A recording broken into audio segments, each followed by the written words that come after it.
Chalissery saint Peter's and saint Paul's Yakobaya Suriyani പള്ളിക്ക് കീഴിലുള്ള MPPM youth അസോസിയേഷനും കുന്നംകുളം സൈമൺസ് കണ്ണാശുപത്രിയും സംയുക്തമായി സൗജന്യ നേത്രപരിശോധനാ ക്യാമ്പ് സംഘടിപ്പിച്ചു.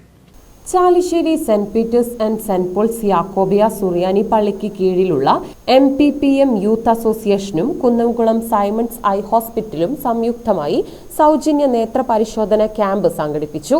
ഞായറാഴ്ച രാവിലെ കുർബാന മധ്യേ ദീർഘകാലം ഇടവക വികാരിയായിരുന്ന ഫാദർ AM ജോബ് കശീഷായുടെ ഓർമ്മ ആചരിച്ച് ധൂപപ്രാർത്ഥനയും നടത്തി.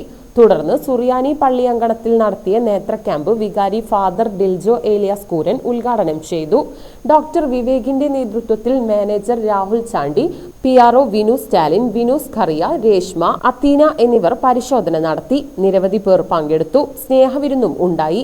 പരിപാടികൾക്ക് വികാരി father Diljo Elias Kooran, trustee CU Shalamon, secretary Titus Davis, youth association vice president Saboos Kariyachan, secretary Stino Varghese, treasurer Cristo Titus എന്നിവർ നേതൃത്വം നൽകി.